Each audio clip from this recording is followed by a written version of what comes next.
So welcome to this episode of Piggy's Phaser, a phase of Piggy's life. Maybe that should be the project name, Phaser of Piggy's life. I'm not quite like midlife crisis, so I don't believe that's what this is. Anyway, you already know the bike if you've watched the previous ones. I've already had the radiator removed, the oil drained, the engine's definitely cold, so it's a perfect time to do the valve clearances, which the mileage is due. So the mileage for this is... the mileage is at 27,000. So as far as I'm aware, slightly overdue the valve clearance check. Hopefully, when we get in here, we won't have to actually change any, but it's worth obviously checking. So the seat's got to come off, the tank's got to come out of the way, the airbox out of the way, battery compartment out of the way, radiator has to come off, already did that, maybe that's the previous episode, maybe that's this one. Apparently this cover has to come off and you have to replace the gasket. But the only reason this cover has to come off is to get that bolt there, which I can get at now by just removing that cap. So that's all we're going to do there. I'm not going to take that cover off for no good reason, so we'll leave that on for now, and then we can just pop that off when we want to. I have noticed that this has been free and rubbing, which is meant to come behind that cover, so we will just back that bolt out and pop that back in. Unfortunately it's worn a bit away at the cover, but there is a fair and it goes here.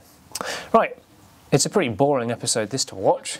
I'll show you some details along the way, but the first thing we'll do is hit a time lapse, get the seat and the tank out of the way, and maybe the airbox too, and then show you what we got. We can actually probably see more of the engine by that point. And maybe we'll dry off the oil cap and put that back on first. That's probably a good idea really, isn't it?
Show you around what we've just done and what you've just seen. So obviously the seat was removed, then the tank, hop, 2 plugs, fuel line, a couple of air breathers, and there the airbox was removed. You undo the 4 jubilees underneath with a long Allen key, Allen head, remove the air temp sensor, just clip those off. Box comes out the way after removing 2 bolts at the top.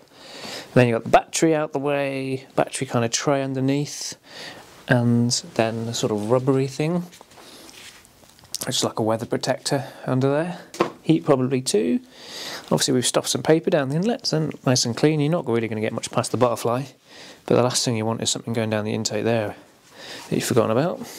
Yeah, let's not talk about how we know that. And then the AIS. The AIS is the air induction system, which really isn't the air induction system, but basically it recycles some crankcase venting. It's this system here. Maybe some people plank it off, I don't know. It takes obviously some air that's in the crankcase, or cam case as it happens to be. A little valve recycles it back through into the airbox. Probably to do with emissions, probably. Anyway, that's what that is. It's a bit tricky to come off. That's probably the trickiest fiddly bit behind there, was the tray underneath. And that, it's not particularly difficult, it's just really fiddly, this job. So now we're going to get the coils out of the way and try and remember which way around those coils go, then the plugs removed. So I'm going to do my usual thing, take a photo, click, and then I'll have something to refer back to later.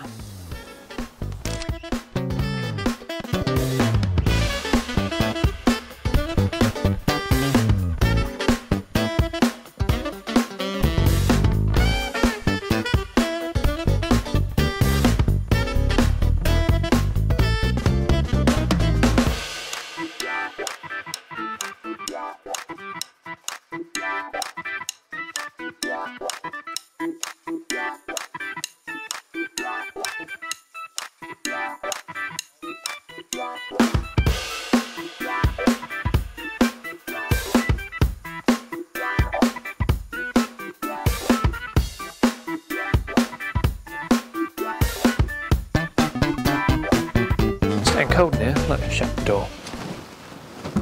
Ah, that made a difference. Go check out the lemon, big spoiler. So, we're about as deep in as we need to be right now, all being well. So a rocker cover or cam cover, whatever you want to call it, is off. And now we can see the guts of the engine, which is always pretty cool to see. Everything seems okay. It's actually pretty clean in there. You can just see some remnants of old oil down there. It just shows you when you do an oil change, there's always some oil remaining. Now basically, if you've never done this or seen this, what we're doing here is we're going to measure the gap between the lobe when it's not under pressure, so you see it's pointing out that way, so that would be a perfect one, these two to do right now, and the cup underneath it, or the bucket, or the follower, depending on where you come from. So we're going to measure that gap, and if it's within tolerance, great. If it's not, we measure the difference, and then we'll have to take the camshaft out and change a shim underneath there. Some modern engines, our majority, are the lash, as the Americans like to call it, or the gap there, is changed under pressure, so oil takes up any gap, but these are done mechanically. I can see why. High revving engines, you struggle with the oil pressure to keep the gap consistent, so a shim just does that for you. I'm sure there's many other much more important technical terms. Here's our pretty funky chain.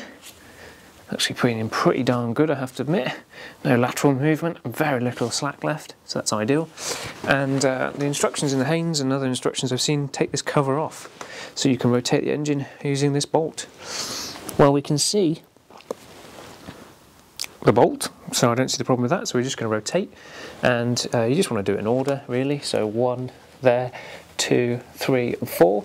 Have a piece of paper handy and write down all the measurements and then work it out afterwards whether you're okay or not. It tells us the intake valves, they need to be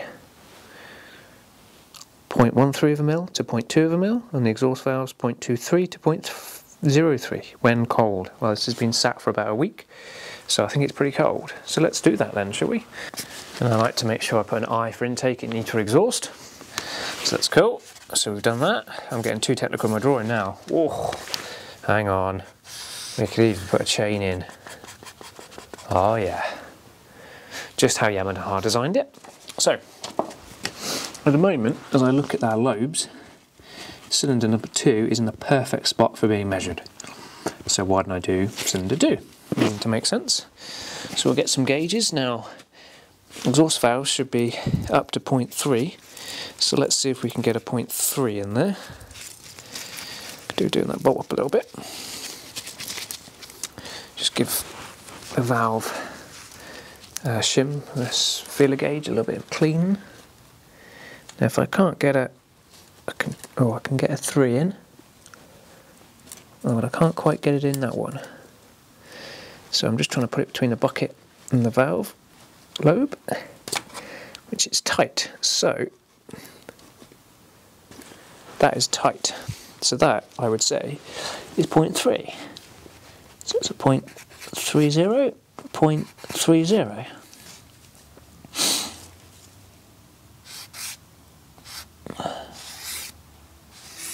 Now the intake, we're going to just clean the feeler off.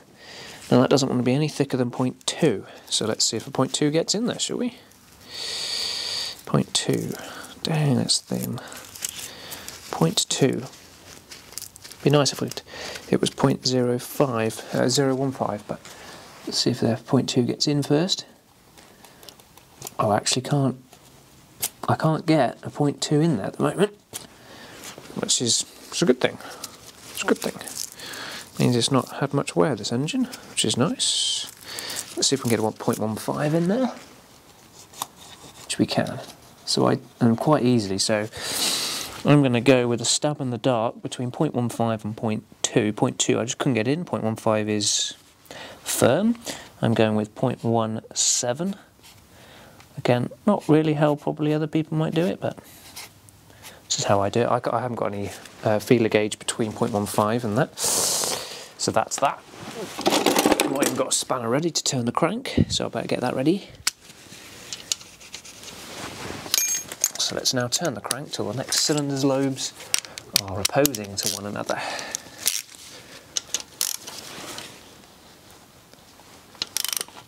So hopefully you can just see the lobes coming around. looks like cylinder 4, which makes sense. So cylinder 4 is now ready to have its measurements. I might just go a little bit more. Make sure we're completely off the lobe. Right, same job again.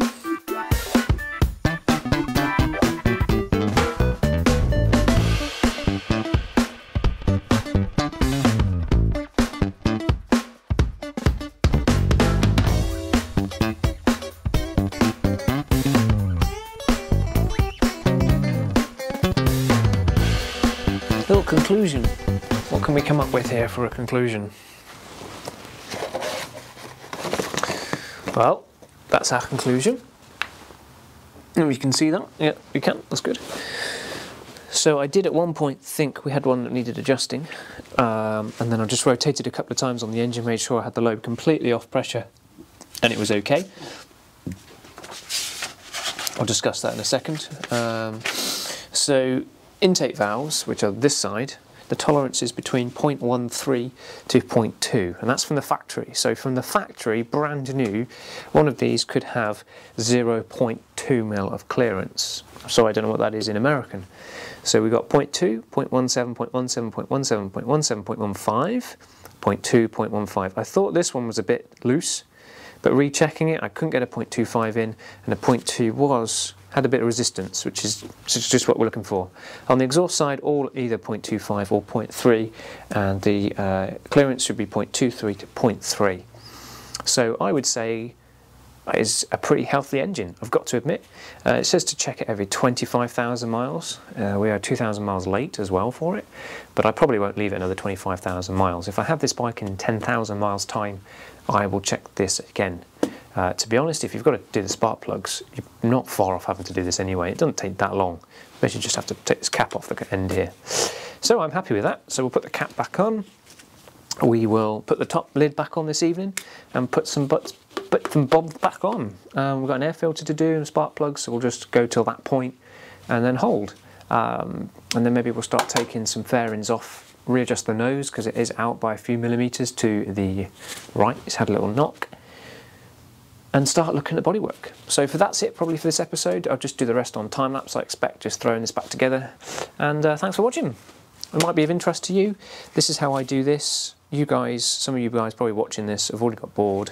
1 got bored, 2 know better than me, 3 all of the above. 4, if you're here still, please subscribe and just like or make a comment. What bike have you got? What Fazer have you got? What have you done maintenance-wise? What do you find difficult? What should I be looking out for on a bike like this? Tonight on Piggy Power, who owns a bike like this? Anyway, I'm cold, so cup of tea and then throw this puppy back together.